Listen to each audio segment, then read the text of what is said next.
What's good, y'all? It's Lars.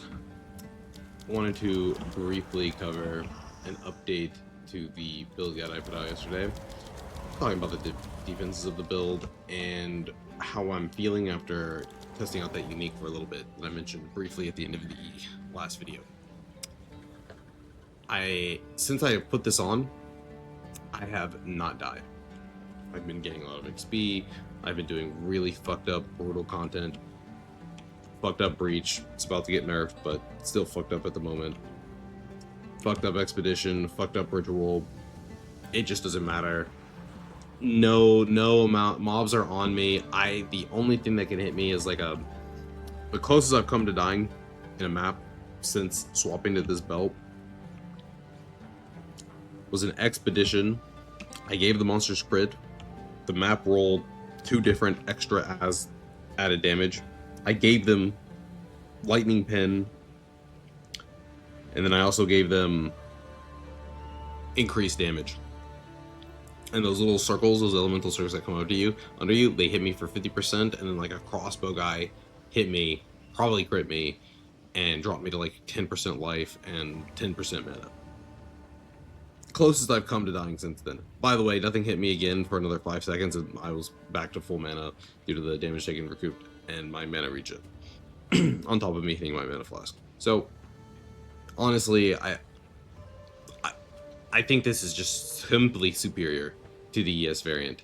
ES variant makes it a bit annoying with mana. At least that was my issue, was like sometimes I would get annoyed with mana usage, but with the amount of mana investment with the build, before even considering recouping like nearly 80%, this is a corrupted belt. If you just buy a base one, it'll be roughly 70% of the damage you take as mana. Even before considering any of that, this amount of regen just lets you like do whatever you want. I can even spam the raise zombie button, which is 151 each. Even with inspiration, very costly. Would recommend inspiration if you are picking up the zombies. I believe I mentioned that in the last video. Even I'm considering, with how much regen I have though, dropping inspiration and just using another good support link for the zombies. All in all, combined with the zombies, combined with the recoup, I think mapping has been completely solved. And maps are about to get nerfed. They're about to get easier. So if I'm not dying now, I think I'll just straight up be immortal after the patch. Now, another thing to cover with regard to the defenses of this character that is fairly relevant is this gem or jewel. I mentioned in the last video, and I want to re-emphasize now that I've done some more maps with this jewel. Beforehand, I just bought it before I bought the Arbiter, really. This is absurd. +5 max res. These nodes are all good. The Arsonist and your SRS, a portion of their damage is physical. They're just gaining that as chaos for free, pretty much. And this node is just worth. Once it turns into a +1 max fire res, minions chaos res, and also the minions gain 8 physical as chaos. Once that's the node, it's simply way too efficient when you're already coming here for a crit dam bonus for your minions. Also, this node, very powerful as well.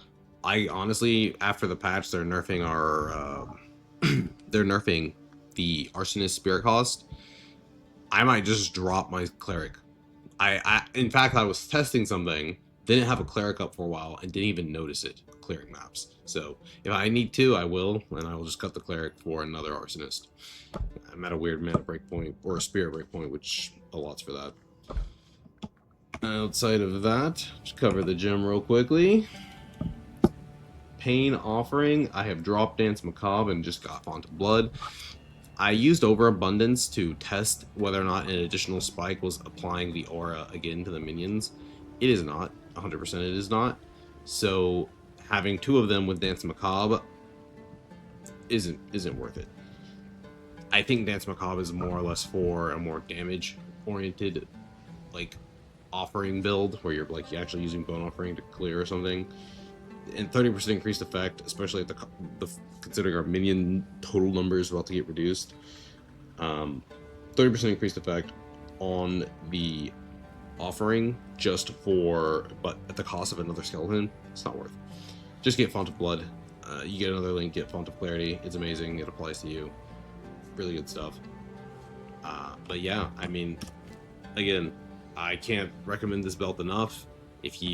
Our suffix pressure is going to get a lot easier soon after the patch. They're going to address how much like res reduction we get in the in tier 6 and tier 11 maps. So it will become very easy to address your resistances in the end game. So this should feel less painful. I'm gonna have to address it myself, because if I just gain plus 20 res across the board, I'm gonna have to make some optimizations to some of the gear. But it should get easier to run this belt, and if you can, I highly recommend it. Just to give you an example real quick of another instance that I just thought of. In the Trial of Chaos, if you've ever done the Stone Altar thing, you pick it up and you're dying and you're like, I gotta drop this thing, I gotta drop it. Oh, I gotta get in the socket. Oh, mobs are hitting me. Oh, while I'm locked in this animation, I got killed, but if I didn't fucking put the thing in the Stone Altar, I would have died to the degen.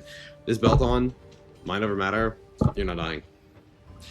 Roughly in your level 80-ish, like I said in the prior video, if you have the mana investment and you have this belt on, the Stone Altar doesn't even out degen how much mana I'm recouping, how much mana I'm regenerating. I crashed in that ultimatum, so I just wasted my time once again. But on wave 5, I think I had Stone Altars. I was immortal. I put the thing on, it wasn't doing anything to me. So, again, really highly recommend this belt. Very good. Very cheap right now, too, if you are playing Trade League. So, pick it up if you can. But that will do it for this video. More just an update / addendum, as I said previously, to my last video. And if you found this helpful, like, comment, subscribe. Catch me on Twitch. But other than that, I will see you later. Stay